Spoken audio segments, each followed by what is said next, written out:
she's literally a virgin, and by the end of the second book, she's not. Didn't see that coming. Didn't see that coming. I'm like, gosh, just to be Tem, though? Like, imagine how she must feel. Yeah. Let's talk about Apollo. Ew. Yes. Hey, everyone. I'm Ashley. And I'm Liz, and this is the Besties and the Books podcast. We have a very special, mostly spoiler-free. If there's any little spoilers, we'll make sure to let you guys know in advance. Author interview episode for you today. Friend of the podcast. We feel comfortable saying that at this point. LINDSAY STRAUBE is back to spill the tea on her upcoming sequel to the Basilisk romance that took us all by storm just about a year ago. Originally titled Split or Swallow, but changed to Kiss of the Basilisk, is one of the spiciest and most unique romantasy books we've ever read. I mean, I can only speak for us, but definitely. Yeah. And we're so excited to have her back on to get the scoop on the sequel, Between Two Kings. It's just right here behind me. Boom. Very appropriately titled, by the way. I can't wink, but I'm winking at you guys right now. Is the highly anticipated book 2 in LINDSAY's Split or Swallow series, available to pre-order now everywhere you find your favorite books, including Barnes & Noble and Amazon, and will officially release on November 11th, which is just right around the corner. Oh my gosh. Ooh, so exciting. You guys, dude, mark your calendars, get those pre-orders in, get ready, buckle up, Buttercup. And by the way, if you'd like to find out a little bit more about LINDSAY and some backstories, we did interview her last year when Split or Swallow came out, and as we talked about, Kiss of the Basilisk. So I'll definitely have that interview linked down below if you want to check that out. Some more deep dive into the backstory of the inception of the Serpent books, and it's so much fun. If you'd like to find out what it's like to go from self-publishing your first romance book to being a traditionally published author, what you'll be getting into when you pick this series up. If you'd like to get to know the author behind the story and possibly find out what's on the horizon for LINDSAY, stick around. But before we get into that, we just wanted to say thank you so much for being here. Seriously, guys, thank you so much for taking time out of your day and your book to come hang out with us, come chat and see what LINDSAY has to say, some behind the scenes. Make sure to like, follow, and subscribe everywhere you like to listen to your favorite podcasts, including YouTube. And head over to Instagram and follow LINDSAY at Oxford Lemon for such a good time. Oh, we cannot stress it. Always a good time. So much fun. Always a good time over there. Fun memes, sneak peeks, behind the scenes of the book, like everything. It's so much fun. And then also, make sure you're followed and subscribed because we're going to be having our deep dive episode covering Between Two Kings next week. So that's going to be full of spoilers. So get to reading as soon as you can. I don't care if you spend your time up all night consuming it because you want to know all the information before we dive in. I mean, it's so easy to binge. It is, truly. That's it. It's so bingeable. easy to binge. If you're up all night, like, it would surprise me if you weren't up all night. You know what I mean? Yeah, truly. Now, let's just bring on the hilarious meme account turned Amazon bestselling author turned bestselling trad published author of the infamous quote-unquote snake sex books, LINDSAY STRAUBE. LINDSAY lives in Portland, Oregon, where she drinks tequila with lemon and watches TV with subtitles on any given Tuesday. You can find her at the movies. Welcome, LINDSAY. Thank you for having me. Thank you. It's such an honor to be here. Such an honor to be back. You guys are the best. I'm so excited to talk about this book. Thank you so much for coming back on Seriously. and joining us. We feel so honored. We love it. And we're so excited to talk about this book, too. Oh, my gosh. Same. Yay. All right. So just like last time, we're going to be asking you your fave and fail, but this time, Between Two Kings edition. So if you want to, talk about the best and worst parts about writing part 2 or about becoming traditionally published, whatever have you, the floor is yours. Let's see. The best and worst part. The first time around when I was self-published, anytime I had a little bit of wine, I could just kind of share whatever I wanted to on my stories, like about the book. I could post spoilers, I could do whatever I wanted. And now that I'm traditionally published, there are rules around that. Like I can't, I mean, not like technical ones, but I definitely can't just share in the way that I used to. And I also, if somebody was just in my DMs asking for a copy of the book, I would just email it to them, like back in the day. Yeah. And now I absolutely cannot do that. Like, that is not allowed. So I think there's a lot of differences that I'm navigating now that I'm trad. But I wouldn't even categorize any of that as like a fail. It's just a different world. There's just a lot more rules now. It's a stricter thing. When you're self-published, there are no rules. You make up all the rules yourself. You can do whatever you want. Now I have to play by the rules. Yeah. Mm-hmm. That would be such a like, is it like whiplash? Or like, did it take some getting used to? Like in that regard? Definitely, yes. It took some getting used to. I will say though, I'm lucky because Bloom, who's my publisher, I think they really understand me. They understand my audience and my readership. And so they let me do what they know that I like need to do for my readers. They're fine. They've never flagged like a single post that I've done. Any of my previews, like they're like, whatever, you know your audience best, like go for it. So that's been great. But other things, you know, working on a deadline now is different. Like, like I used to just make up my own deadlines, girl. Yeah. Does it feel harder for you to work? I know some people, they thrive under deadlines. Some people it stresses them out and it stunts creativity. How did you navigate that? I think it's like twofold for me. Sometimes it helps because it motivates you. Sometimes it does not help. It can scare you and discourage you. Like, for example, right now I'm on a deadline and it's in February. And that's fine, except I know I have all the holidays coming up. Like, you always get a little bit less work done than you think you're going to get done during the time. And so it's like, it's a learning curve for sure. But I'm lucky that I've always been someone who does generally fine under deadlines. And thank God. I'm not sure how you would do this job if you couldn't work under that structure. It would be impossible. Yeah, I could see that for sure. Yeah, I also thrive under deadlines most of the time. So I get that. It almost like makes me like, if I don't have a goal, then I tend to like lollygag too much. You know what I mean? Yeah. Yeah. So what should people expect if they're thinking about reading this series now that we know that it consists of 2 books? So obviously Kiss of the Basilisk, the sequel, Between Two Kings, and now we know that there's going to be a prequel. So 3 books. So exciting. It is exciting. The prequel comes out, I think, in a year. I think it'll be next year, which is great. And I think like what you can expect is a lot of sex, a lot of growth for our main character, Tem. I think she goes through a lot. The first book, she's literally a virgin, you know, and by the end of the second book, she's not. Like she's absolutely, she's not anymore. She has fucked half the kingdom, I would say. And we love that for her. And so I think like just expect a journey.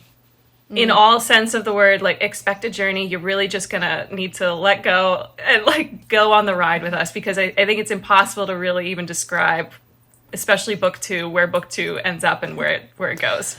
Yeah. Yeah.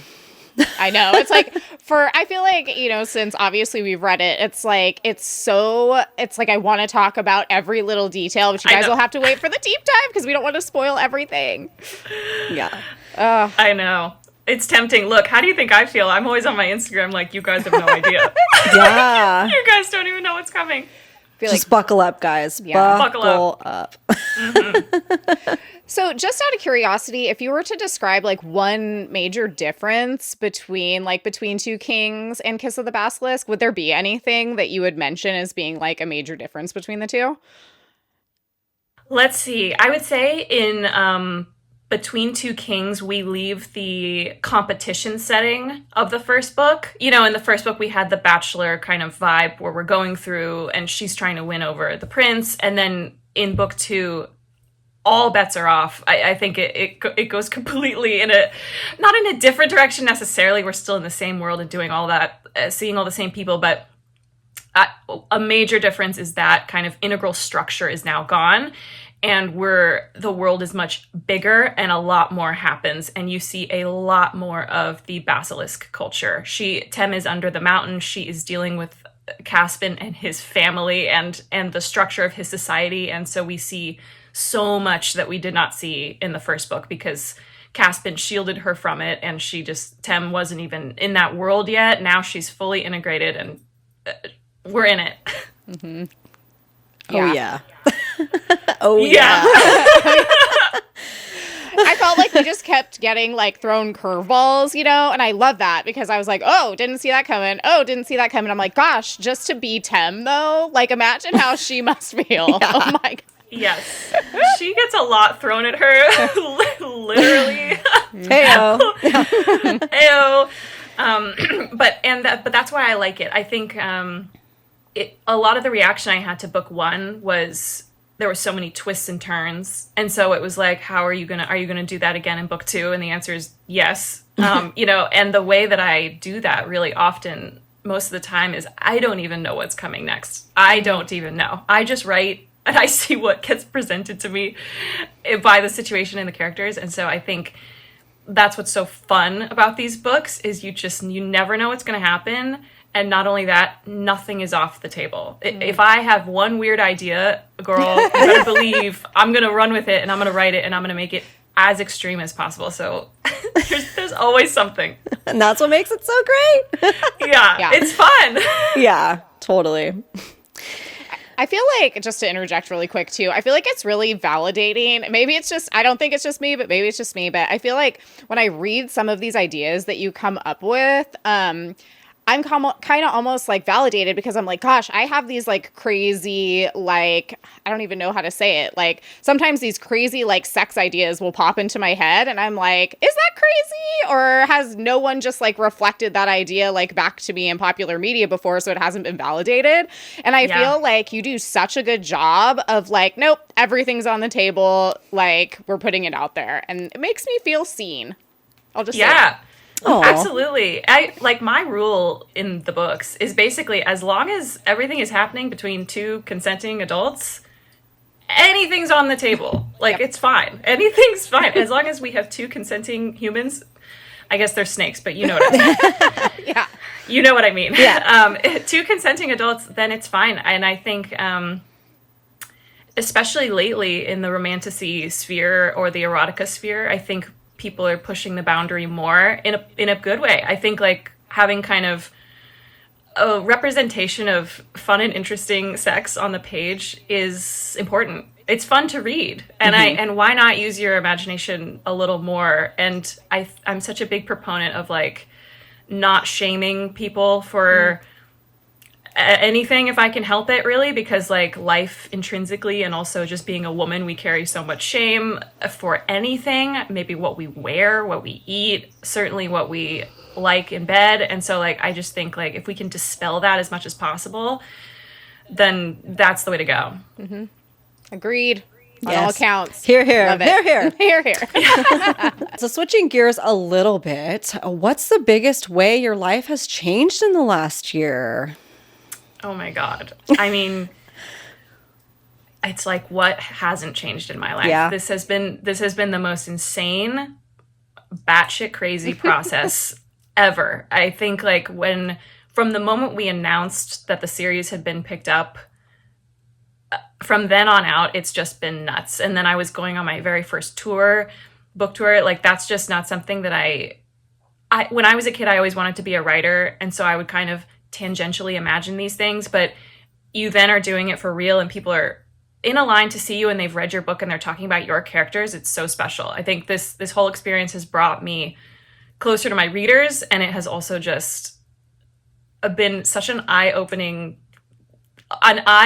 thing, and I can't even, I don't know, it's bizarre. It's absolutely bizarre, but in a good way. I don't have any complaints, none. It's been great. Yeah, it does seem like you kind of hit the ground running. You got picked up and then it's like, oh, Lindsay's on a book tour. Like, boom. Yes. What was that like?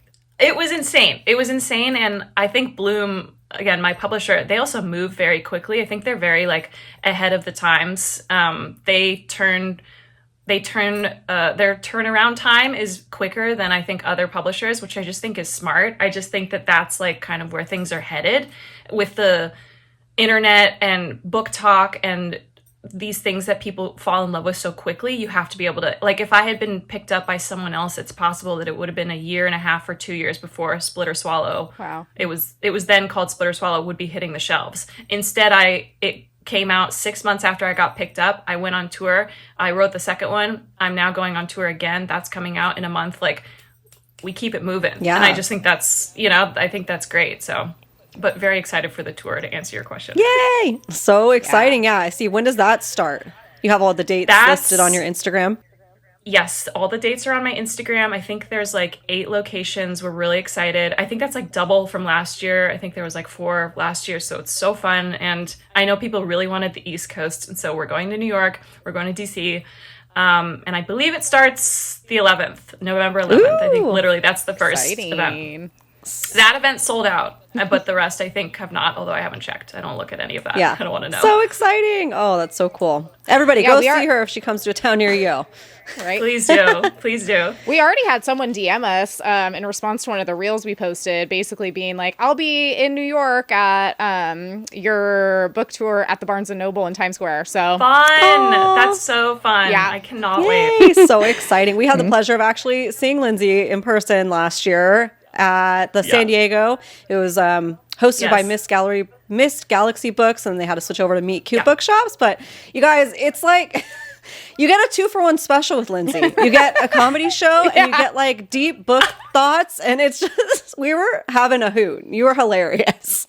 It was so fun. And I think that was one of my first events. I was definitely still like very green. And honestly, every time I get up there, I'm like, how does anyone allow me to have a microphone? This just seems like a bad idea. Like, I can't not spoil things. I can't not swear. I can't not like get too personal. Like, I'm a media terror, but it is what it is. It seems so effortless for you. So it didn't come across that way. You seem like a natural, for sure.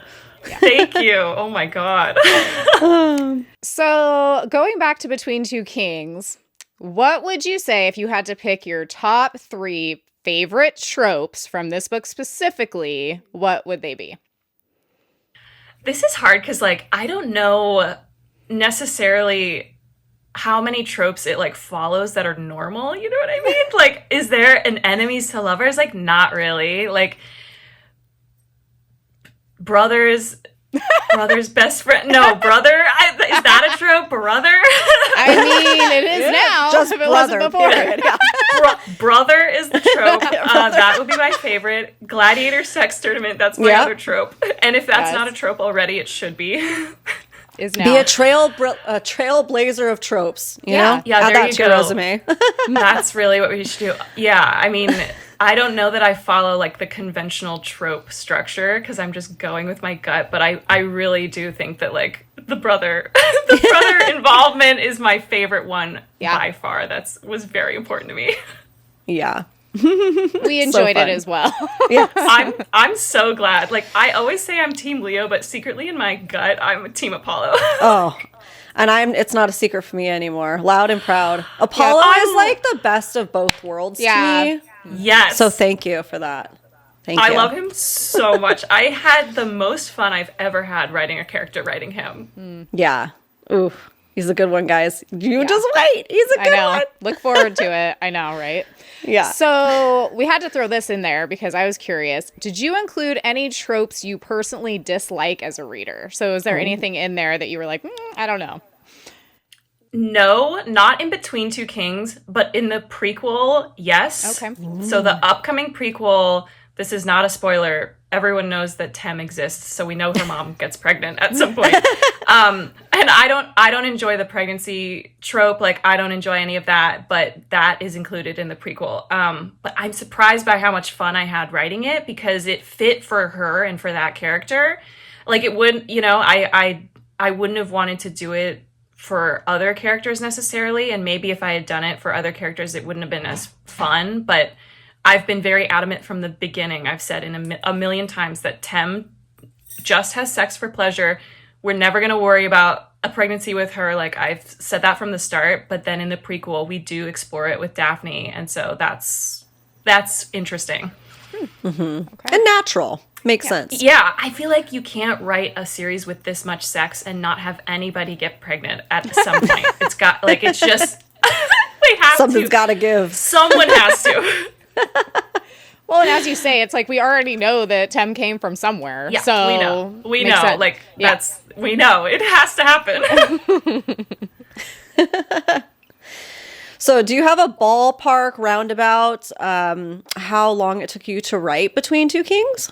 Yes. So I would say about 6 months, which is quick.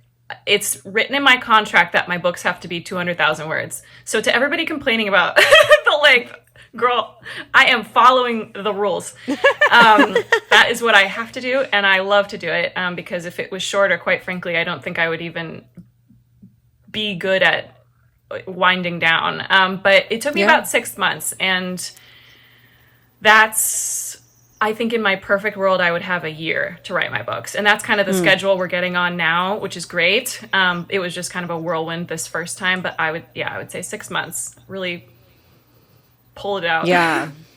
I think in the last interview, we talked about how the first novel was more of a pantser novel. Do you feel like this one, you were still kind of vibing that way? Or do you feel like you had to change your style a little bit, plotting a little bit more? Or do you still kind of just let it all flow? This one is, it's different. Maybe it's kind of in between.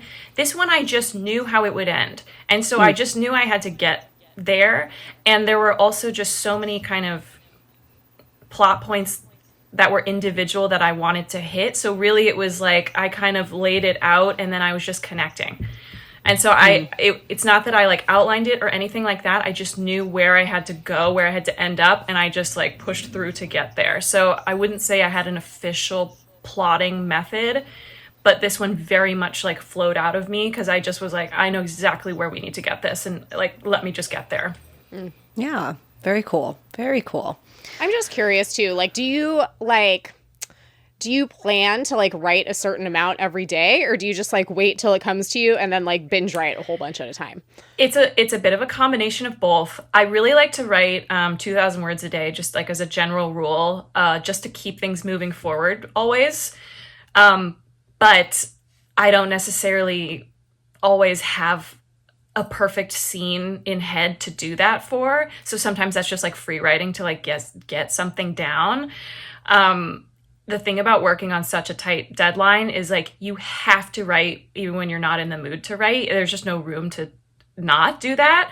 So you have to get used to just doing it even if there's no inspiration, which is where when I'm working in this world, in the Split or Swallow universe, I'm very comfortable in there and I understand these characters a lot and like they speak to me in a way. So it's easy for me, even if I'm not feeling inspired by a scene or something, I am comfortable in this world. And so it's not easy, but it's easier for me to write in it no matter what's going on. Yeah. Okay. So that being said, now that you told us that the prequel is coming out in about a year, can you give us any type of insider scoop on this prequel? Who's it about? Any teasers? Anything like that? I can say I'm still finalizing things with this, but it is about Tem's mom and her relationship with Tem's dad.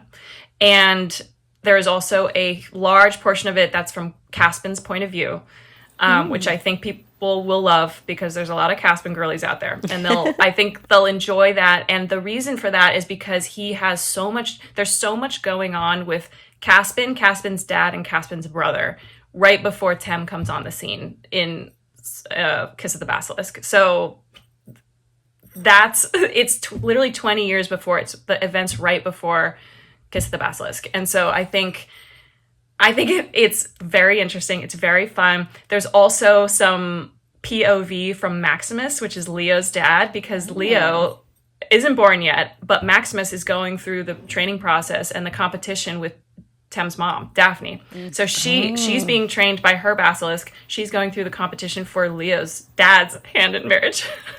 I love all honestly, of this. And when you start like, when I started kind of getting in there and being like, Okay, so who does what with who, and how far can we take this, and who can't do something with this person because that is icky. Like it is a tangled web. Tangled. And it's extremely messy, and it's very fun, and I think people are gonna love it. I randomly, sorry, but a lot of prequels tend to be almost novella in size. Is this going to be a full-length book?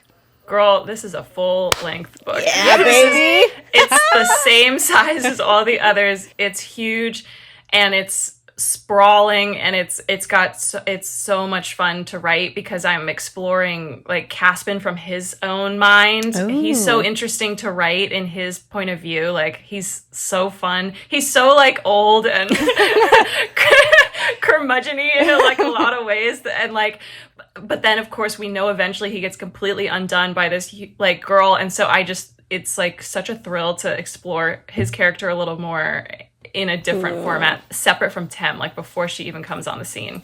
Yeah. Yeah. That sounds amazing. Yeah. Ooh, looking forward to it. Oh my gosh. Okay. So kind of tangentially related, but do you have any other works outside of the SOS universe that are coming down the pipeline that you can mention? Yes, I do. I can't mention them specifically because now that I'm traditional published, I can't like say anything. I'll be able to announce them. All I can say is watch my Instagram because I will announce them there. I will announce when you're traditionally published, there's something called Publishers Marketplace, which is where deals are listed, like book deals. I'll be posting the deal, and then when that's posted, everyone can see exactly what's coming down the pipeline. But I think I can at least say there's a standalone in its own universe coming. It's separate from Split or Swallow. It's its own thing. And then after that, there's other things coming. Great. We'll take it. Sign us up. Yeah. All the above. We've talked about a little bit of inspiration that you took from some media for the first book, but did anything inspire you, maybe with any, scenes at play for Between Two Kings? Yes, absolutely. I don't know if I've talked about this. I think I have, but I watched Gladiator with Oh, that's right. Yeah. with Paul Mescal, and I don't remember who else is in that. It was so many hot people, I was overwhelmed, honestly. And I just thought that was an interesting setup because they fight to the death, basically. It's kind of like Hunger Games. They all get in there, and then they all like basically just have to die. And then also you have somebody on the sideline who is like approving or not. They're literally with their thumb, like thumbs up or thumbs down. And so I was like, well, what if Tem is the person who's kind of, they're fighting for her in a way. I had to first figure out why are they fighting for her? And then second of all, how can she approve them? And then how can she participate? And so basically that's where you get the tournament in Between Two Kings. And I also just in my head, I was like, I don't think I've ever seen or heard of a sex tournament in a book before. And so if I were to write one, what does that look like? And like, that's where that came from. It was directly inspired by Gladiator. Super fun. Super fun. I love that. It's so even much. in an arena in the same way. Like it's the same thing. Yeah. Well, it has helped because it was easy to visualize for sure. Yeah. Totally. Yeah. Totally. The white sand, and it's the stands around it. And I was like, everyone knows what this looks like, Yeah, for sure. I haven't seen it yet, but now I feel like if I do watch it, I'll just be like, oh, well, this isn't as entertaining as Lindsay's version. Yeah. Just imagine me in the theater. I've had 2 rosés, and I'm like, what would be great? If they were all fucking. Oh, that's so funny. So, okay, so we know that you are a self-proclaimed Leo girl. Like, we know this. Yes. So, give us some reasons why. What are some things that you love about Leo? First of all, I love Leo because he's human. I know everybody loves Caspian because he's not human, but to me, that's not a draw. I love that Leo is flawed. I love that he's mortal. Like, I love that he has a finite amount of time to make his, like, mark with Tem. Like, they have only a finite amount of time together. I love that. And I love how he is so willing to just take a part of her. He's the kind of guy who's like, look, if all you can give me is a part, then I'll take that. That's better than nothing at all. Whereas like Caspian is a very all or nothing kind of guy. And I love a guy who's like, no, literally, if you just want to look at me in the morning, that's enough. And if I don't get you for the rest of the day and you go home to him, like, fine, at least I had that minute in the morning. Like, that's what Leo is to me. He's so loyal and he's down so bad. I love a man who's down bad. Oh, yeah. So because of this, because of your love for Leo, was it easier or harder to write Caspian? Oh, easier or harder? I think the two complement each other really well. They give Tem different things. And so I think in a way it's easier because I just know exactly what she needs to get from Caspian versus what she gets from Leo. And when one of them isn't giving her something, she gets it from the other. Like, and they're really, I think obviously Tem and her relationships with these men are interesting, but the Leo and Caspian's connection to each other is also interesting. They play such different roles in her life. They're such foils for each other in a way that I think it makes it easier because I know who Caspian is and I know who Leo is and I just know exactly, I know how to play them off of each other, because I just know what they can each do. So that being said, like this is something I was really curious about as I was reading Between Two Kings. Is there anything that you can tell us about what Leo and Caspian each represented to you without giving any major spoilers? Or if you have to do a spoiler, we can, maybe enter a little spoiler section too. But maybe I don't know if I can. Let me think if I can phrase it as I can't do it without a spoiler because then we'll know. We moved this portion of the interview into next week's deep dive episode. That way you guys have a chance to read Between Two Kings and nothing is spoiled because Lindsay dives in deep to the real meat of the story as well as the ending, you guys. So stay tuned for that episode. We'll have it included with the timestamp. Do you feel like you relate to Tem more or less as she evolves in book 2?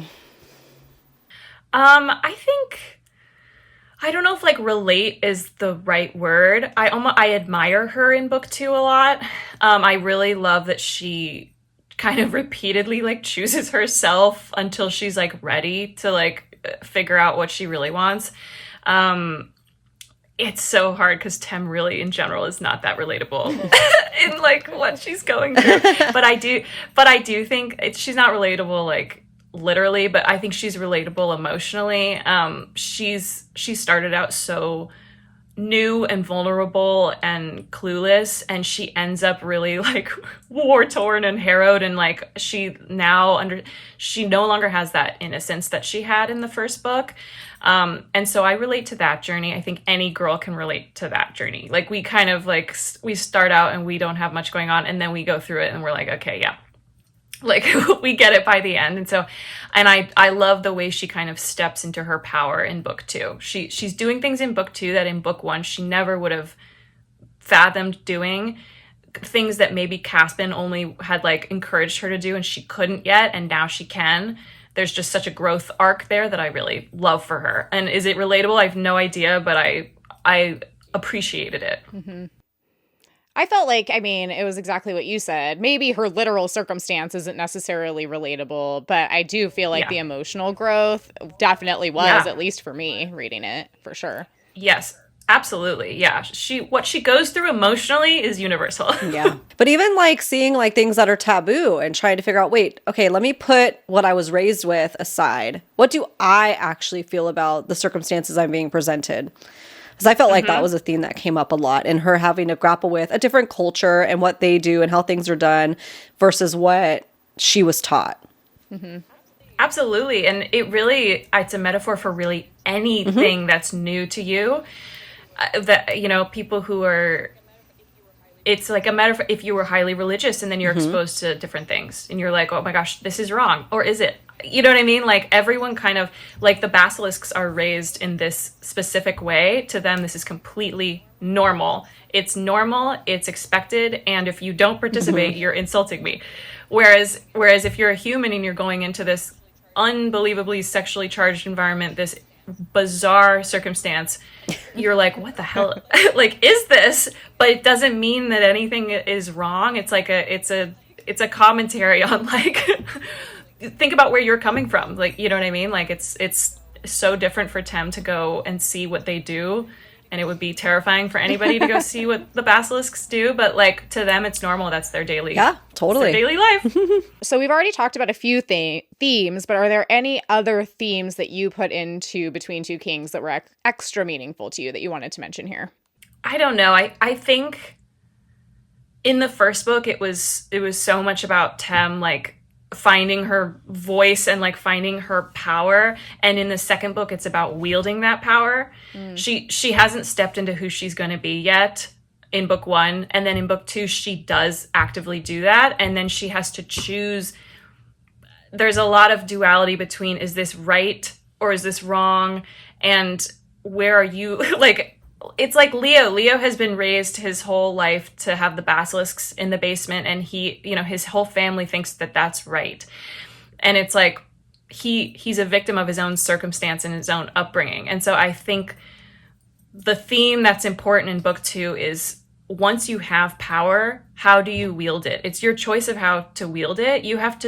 It's your choice. Like, you have to choose to do the better path once you have enough knowledge to choose that, you know. And you can't blame someone for not making moves before they have all the information, but once they do, it's their responsibility to step up. So as soon as, what is that my mom always says, when you know better, you do better. Yeah. Like, that's kind of what it is. Like, there are a lot of people with a lot of power in book 2, and the way they choose to wield it is vastly different, and it's a reflection of them as characters. And so I think that's a huge theme, is power. Yeah. Yeah, and the examination that this is why I love your writing style with all these books. I thought of it in my head the other day. It's like, what's the smut ratio? It's smut versus plot ratio, right? It's like, it's so well balanced. Like, you're even examining within there, because some people want to water it down, right, to like a snake sex book, but it's so much more, as we've deeply discussed, because you're examining also now what happens when there's a change of power, right? Because we know from book 1, Maximus is no longer king. Leo has his chance. Is he gonna fall into the same path that his dad did? Is he forced to do that? Is he going to change things? What are the next steps? And what does happily ever after look like after book 1? Is it happily ever after? So I love what you did there. Yeah, thank you, first of all. And I love that it's harder than you think to make the right choice and choose the path that helps the most people, because inevitably the easier path probably only benefits you. And so and that's what a lot of people in power want to do. I mean, we see it every day. It's just the way it is.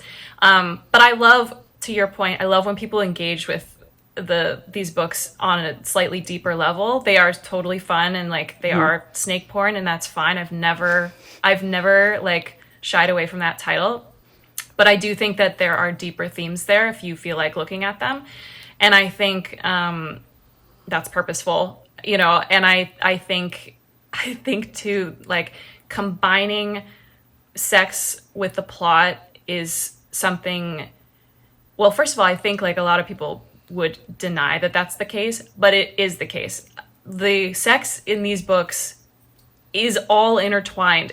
Every single scene is moving the plot forward. Like, there's something happening. They're having sex because of something, or like for that period of time when Caspian and Tem can't touch, they have to figure out how to have sex that way. Like, every time that there's a sex scene, like it's an interesting challenge to be like, okay, but why are they doing this? There's always a reason. And even the way that they have sex is based on power dynamics, and there's just a lot there. If you're willing to look for it, there is more there. Yeah. Well, speaking of sex scenes, let's talk about Apollo. Ooh. Yes, let's. What was your motivation to include him? First of all, I was like, what if Caspian took the stick out of his ass and like had a good time? Yeah. And so I was like, the series needs a bad boy, and it just didn't have that. Like, Caspian is he does bad things, but ultimately to me, he gives me moral energy. He's not a bad boy. I don't think anyone would really describe him that way. And neither is Leo. Leo is like this little like blonde prince who's just trying to, make it. We needed like a disruptor. We needed Gabriel, but a straight man for Tem to have sex with. You know what I mean? So I think I wanted him in there because I wanted him to challenge Tem. Apollo is constantly pushing her. He's constantly like, I know you want this, and that sounds bad, but she does want it.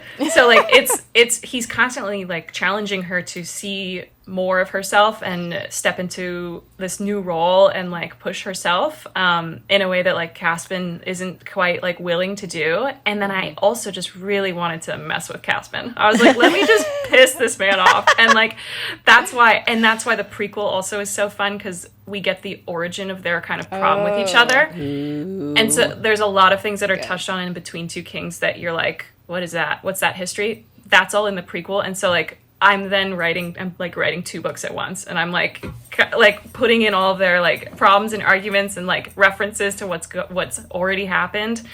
But like suffice it to say, Tem gets there, and these two brothers are ready to crack each other's heads open.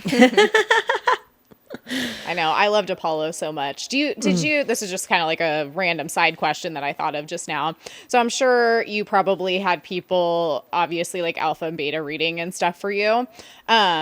Did you feel like you got any criticism about having the two brothers interact in the way that they did? First of all, I do not have any alpha or beta readers. I just write the books and send them to my editor. That's it. And my family and friends don't get them until they're done. And they all know that it is not for criticism or feedback. It's just for, here, you can have this first before anybody else. So that's part one of that question. So no, I didn't get any criticism for adding in a second brother because no one read it to criticize me for that. But I think like I could totally understand where that criticism would come from. And I think one thing that's kind of important to me with this series is like not playing by the rules. Like I don't care to be like, well, she has 2 love interests and now she should just have 2. And I think with Apollo specifically, I really wanted to explore a different kind of connection that isn't a love connection, and but it's more than a hookup. It's like it's like a situationship also, almost like it's somebody who pushes you and you're kind of chemically like addicted. You're so in it, like, but they are so not who you should be with, but it doesn't mean that they're kind of any less important for your growth. Yeah. Tem really needed someone to get in there and just like rattle her. Like, and she has these 2 men who are devoted to her, which yay, goals. But Apollo goes in there and just shuffles her up, and I really think that was his role. I needed him to do that. I needed someone to do that. Mm-hmm. Entertaining. So entertaining. Yeah, he is so fun. Yeah, I'm so glad we get to know more about Apollo, because that was kind of my biggest thing finishing this. I was like, I mean, it was the same in Kiss of the Basilisk, where I was like, I want to know more about Bastion. It's like, I think the point is you write really good, compelling characters, and I need to know everything about them all. Thank you. I do love like a side character having like a whole thing going on. You know what I mean? Like if there's a character, I will try to give them depth. Yeah. Oh, you guys, Gabriel, enjoy that. That's all I'll say. What a fun time. Gabriel. I love Gabriel. And I was like, how fun to have Gabriel like get in the mix, because from book 1 we've known he's more cut out for this than Tem is. Like so I was just itching to get him like with the basilisks, because I knew he would love it. Like he would love it. And they'd love him. Mm-hmm. Yeah. So sweet. So is there any bonus content for Between Two Kings out there? So like bonus chapters or anything like that you want to mention, and where can we find it? Yes. So there will be a bonus chapter in the UK version, and then also a bonus chapter in the US version. The bonus chapter in the US version is Gabriel. It's Gabriel and Tem and Caspian having like a threesome moment, basically. It's when okay. It's like lighthearted. It's supposed to be fun. Like obviously the end of this book is so emotionally damaging, and so I wanted to like lighten things up and give you a little Gabriel at the end.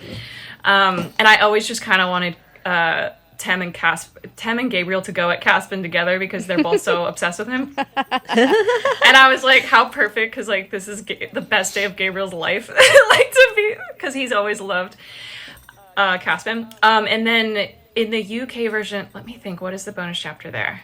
Oh, the UK version has a bonus chapter from Apollo's point of view. And it's the scene where Tem and Apollo meet in the courtyard, and she's like at the fountain with Caspin and they shake hands, like they meet for the first time right there. It's that whole scene that night from his point of view. Okay. And he is just like a little sad sack down so bad. He loves her so much from like minute one. And I'm obsessed. I just wanted to give Apollo like one little moment. And so that's from his point of view. It's when they first meet. Okay. So what about audiobook options or versions? What's out there for that? Yes.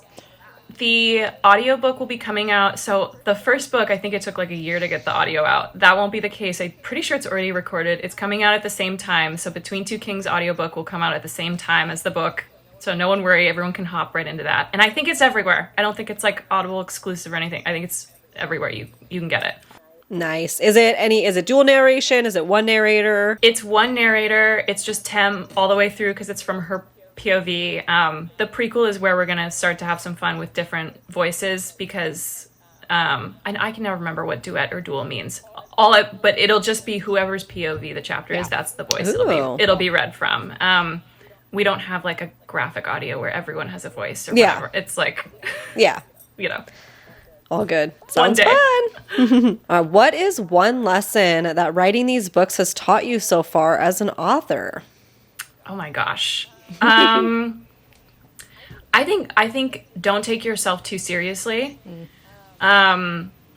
Because like try not to wrap yourself up too much just in the work. You have to have a full life outside of this because it's such a fickle industry. It's such a ever-changing industry that if you're completely dependent on the success, whether it's through reviews or financial or hitting a list or whatever of your books, if you're dependent on that for your happiness, you're going to be unhappy because it's so in flux.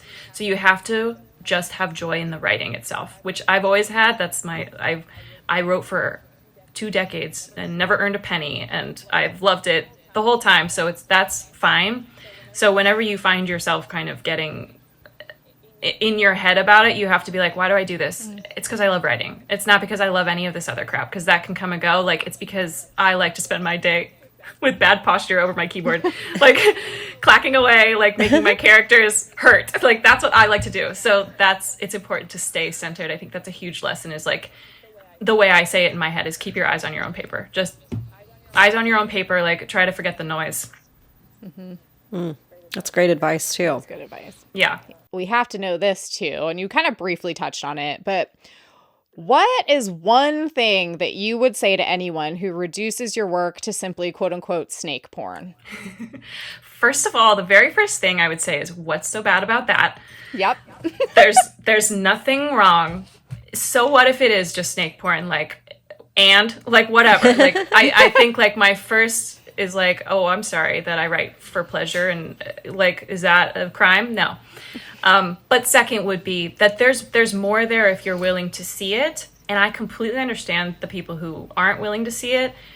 I don't look at any of my reviews. I think I looked at like the first like 20 or 30 when I self-published Split or Swallow, and then I stopped when I realized it was kind of going somewhere. I was like, oh, there's going to be more than just these 30, and so I stopped. I literally have not read one since. I've never been on my Goodreads. Like, none of my business.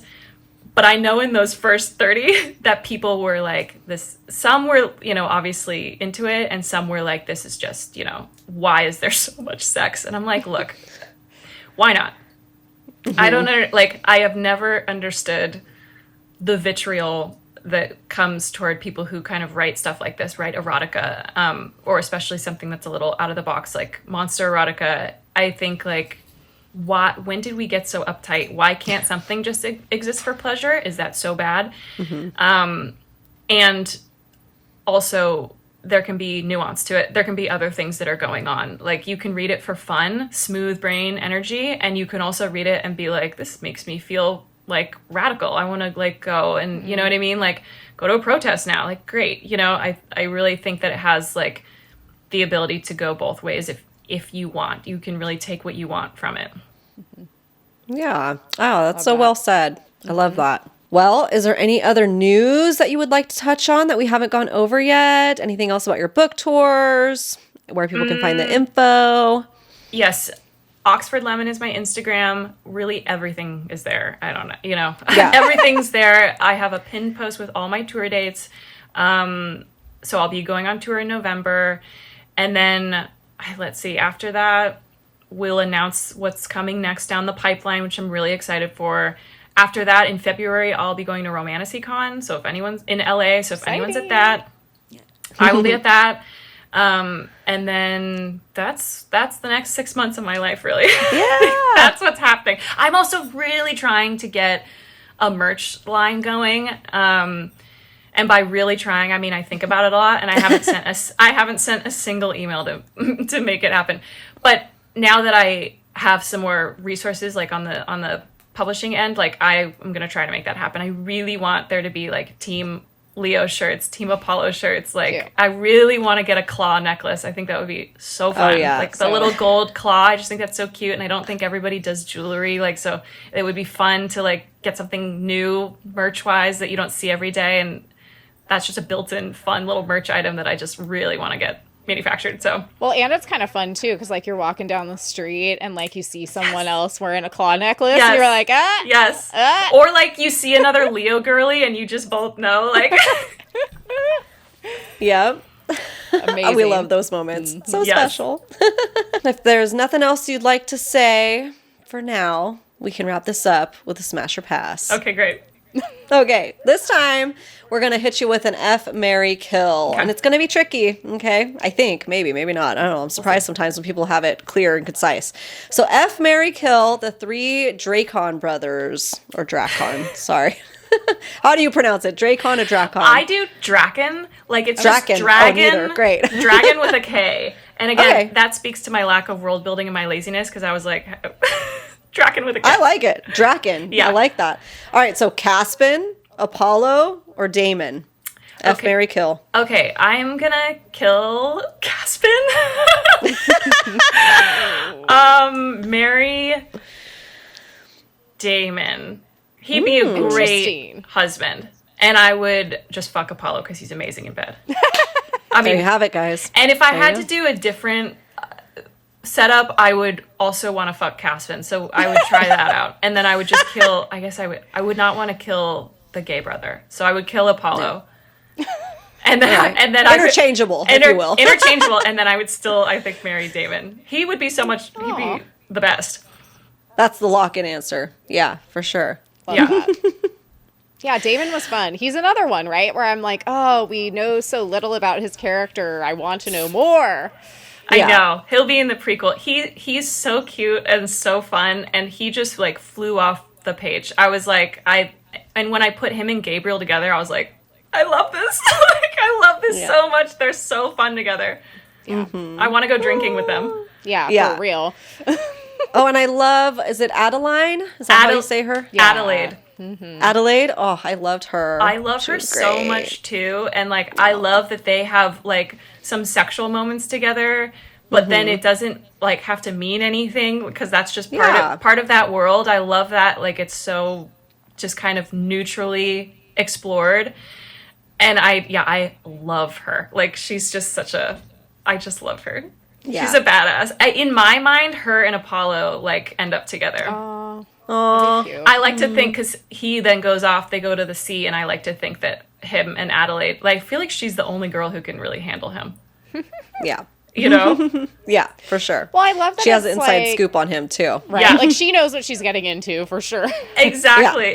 Or like when they're in the Ouroboros, Oh and my he's God. like, and he's eating her out, and she's like, he's really good, I'm sorry. That was hilarious. He's really good at this. Like, I can't resist. And I was like, that's hilarious. Like, I just think them together, hot. Yep. Yeah. Yeah, I loved that it was like, you know, Tem didn't think that they would get along, and then they did. I loved know. Yeah. And I wanted there to be a strong kind of girl power theme there. I've always loved in movies or shows, whatever, where the two women find out their man is cheating on them and they ditch the man and they are friends. Yeah. That's a beautiful, talk about a trope. That's a great trope, like a great like friendship trope, and I wanted Tem and Adelaide to have that. Doesn't she even say to Caspin, she's like, we're friends now. She's a girl's girl or something. I forget what that is. And I was like, let me have Caspin interact with this very like modern lingo of like She was like explaining to him what that meant. It was like, you know, I would always pick you, but if it was between you and her, I'd pick her. I'd pick her. Yeah. And he's like, okay. I love that. And so I thought that was important. And like, forget the men. Like the friendships are like what are important. Yeah, Definitely. it's amazing. Yeah. Oh my goodness. Well, thank you so much for coming on today and chatting it up with us. You guys, make sure if you haven't pre-ordered yet, get your pre-orders in. Get to reading. You are going to love this book so much. We know it. Thank you, Lindsay, for coming on. And make sure to follow her over at Oxford Lemon on Instagram. And you can follow us anywhere you like to listen to your favorite podcast, including YouTube. We're at Besties in the Books podcast everywhere and on Instagram and TikTok as well. And you guys, we'll see you next Tuesday. Thank you. Bye. Thank you.